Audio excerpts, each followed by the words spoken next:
Let's head to the arena right now. Check in with Kyle Neubeck after attending all the press conferences, talking to some players in the locker room, live from the arena. Kyle, what's up, man? And good, again, 6 games in a row here. Sixers back to 10 games over 500. Joel Embiid out there with his 37 and 11, almost a triple-double. Ho-hum, but the most important thing was just simply that they didn't drop the ball and they went out there and continued to do what we've seen, which is win. And they did it once again by picking up their 6th to maintain with the other teams in front of them. Yeah, look, can't count on the Atlanta Hawks to do absolutely anything of value, obviously. We were all sitting in the locker room. We were all sitting in the locker room watching that game as we waited on Joel and De'Anthony and the rest of these guys. But yeah, to your point, Devon, I thought for 2.5 quarters of that game, they were just very clearly fucking around. It was not they did not take the opponent seriously. Yep. I suppose you could argue it's an opponent that doesn't deserve to be taken seriously. I thought they got some key contributions from role players at the end of that third quarter to kind of push them over the edge. Thought Kelly Oubre gave them a spark, made some defensive plays, had a couple nice baskets at the end of the quarter. Jeff Doughton, I thought, had a really solid night off the bench in that backup ball handling role. But frankly, they also just had Joel Embiid. And when they have Joel Embiid, generally they're a very good basketball team. So Joel in screw around, doesn't really care mode, still ends up with 37, 11, 8, 3 steals, 2 blocks, or maybe I'm reversing those. I don't remember. But point being that Joel, with not a care in the world for what was going on out there, is still dominant. So it's good to see him play well, despite the fact that he's not super engaged. And frankly, it was pretty good to see him get 35 minutes in, right? Like I think that was a major milestone. I'm sure there are some people upset that he's still in the game because nobody wants to risk further injury. But I do think that getting him or working on that conditioning base is very important for him. Have to try for that triple-double, Kyle. Come on, man. You know you got to be in the game late to get the triple-double. With that said, though, I was leading right into that 35 minutes that he played tonight. This is the most we've seen since he has been back. And with it, Derek and I talked in the first block here about him coming back. And so many times when he's come back from injuries, because that has been his career, well, we've looked at him and we discussed his weight, his conditioning, not looking right while he's on the floor. And through these 4 games and to see the numbers ramp up here with the amount of minutes played, I wanted to give him credit and just talk about what he has done to get back and ready for this stretch into the postseason, and for him to be in this conditioning and looking this good. All the things that we've talked about negatively in the past, I have to give him credit for what he's done to be ready now.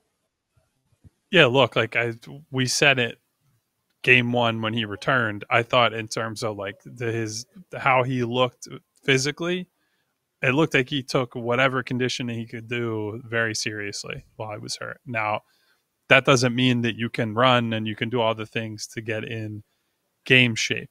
But Joel, his teammates, coaches, the people who work with him all the time, they're all very consistent in saying that generally when he can play, he gets back into shape fairly quickly. It's just that constant battle of how many games can you play him? How many minutes can you play him? And so we've said over and over again, this is a really important stretch for him for a lot of reasons.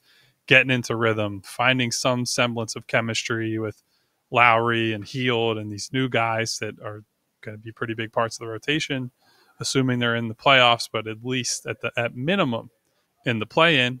And now this is, to me, the underlying thing, the long legs. That's the big thing for him, right? Because even right now we can see he wears down at times. There are moments where you can see the fatigue either on his face or in his body language, but it's getting better. And I think, the stats tell a story that he's getting closer to all caps Joel Embiid. And when they have that guy, they have a chance to beat basically anybody. Obviously, outside of Joe's performance, one of the big storylines was De'Anthony making his return. Overall, how did you think he looked, and what's sort of the things to watch out for over the next couple days? Yeah, so one, I thought he looked great physically. And it's not your fault. I don't know what was going on there. Everything was just My computer was not frozen. This tab was frozen though, so I don't know if that was your end or my end. We blame it on the arena, not you. Don't even worry about it. I'll always blame it on this goddamn arena, you know. Your point about Melton in that first shift. Oh yeah, well, so I guess I was just talking into the void there, but yeah, I just thought he pulled down an offensive rebound right away, so you could see, all right, he's got some physical vertical pop, and the missed shots or whatever. This is so weird to just repeat the same thing I just said, but that's why we do it live. Look, I don't care about the missed shots, and De'Anthony is a flexible, versatile player, can fit in basically anywhere, any lineup. They've got more guard depth at this point, so it's going to be a question of, how does he fit in? Is he still viewed as a starter? Because Nurse loves Kyle Lowry, has clearly elevated him to a pretty big role within this team. And frankly, he doesn't think, this was actually came up after the game, he doesn't think De'Anthony can play enough minutes to be in a starter type role right now. So that's kind of the big thing, right? Is being able to increase his conditioning and workload over the next, week and a half pre-potential playoffs, and then you let the chips fall. So we'll see, but I think the most important thing is he looks good physically, despite him missing a ton of open shots. I think those will come at some point. How did Tobias say he felt coming back? Actually did not even talk to Tobias after that game. So that was that's a rare moment where he's not one of the guys we got to talk to. It was a Joel, De'Anthony, and Buddy night. I'll say about Buddy because I feel like he's been a sore spot. His own questions now. That's great. Yeah, well, listen, I'm just building off of you guys are freezing and cutting out on me over there, so I got to just pretend I'm doing my own solo show. I was happy that Buddy made some open shots tonight, certainly, right? Like that's been a sore point for this team for a while, that there was the excuse after he started struggling, like, okay, he's going to play a lot more with Joel and he's going to get him easy looks and what have you. And then it just turned into, he's got to help himself, right? Like he's got to make open threes that are coming his way. And Nick Nurse actually before the game compared it to a hitter in a slump in baseball, just chasing stuff, right? Like it goes on for so long. You start swinging at pitches out of the zone. You don't let it come to you. And so he thinks Buddy's been chasing the game a little bit. I think he did a good job of not doing that tonight. A lot of just no doubt catch and shoot threes on open shots. And I did mention Doughton earlier. I thought he made a couple of really good incisive reads on those swing passes, because the key when Joel gets doubled and the ball's swinging around the perimeter, you just have to be decisive. You can't be in that record scratch, caught between two worlds kind of mode. And I thought all those guys around him tonight did a nice job of, whether it was shooting, whether it was attacking off the dribble, or making that extra pass. I thought they did a good job of that. I think that's a good harbinger for the playoffs. This question here coming in from AA Ron. You want to know whether or not... What up, AA Ron? You want to know whether or not you ran into Troy Weaver, how he felt Tobias played tonight. And I'm going to add this to him. Did he recognize you as the world's biggest Troy Weaver hater? And did he confront you about it?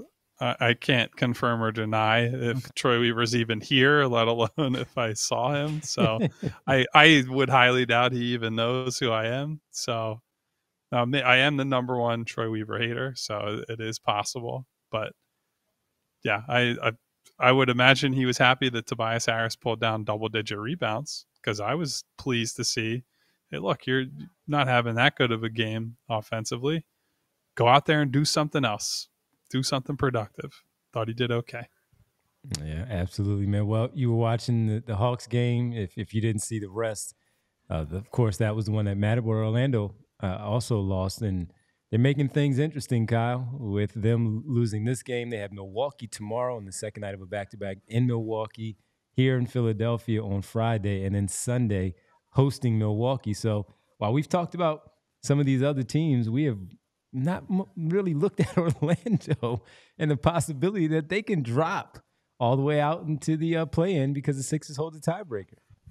It really speaks to how chaotic this playoff picture is right now. I think the 10 teams for playoffs and play in are all sort of locked in and have been for a while. But as for where everybody's going to be positioned beyond Boston, that's up for debate.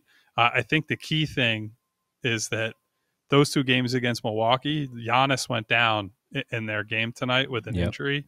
And so we all have to wait and see, 1, what the injury is, and 2, how serious it is. My guess would be they probably hold him out tomorrow regardless. And then the hope, if you're the Sixers, is either that the Bucks can steal one against Orlando without him, which I think is unlikely given how they're playing right now and him being basically their only chance to win games most of the time. Or I guess more realistically, you hope that you beat Orlando Friday and that Milwaukee still has incentive to go for it in the finale. And hopefully this Giannis thing isn't serious and he plays in that one. But yeah, Orlando definitely in play. And in fact, I would say based on the schedule is probably the most realistic option for them to get out of this play-in mess. But we're going to have to wait and see. We all silly like the mayor.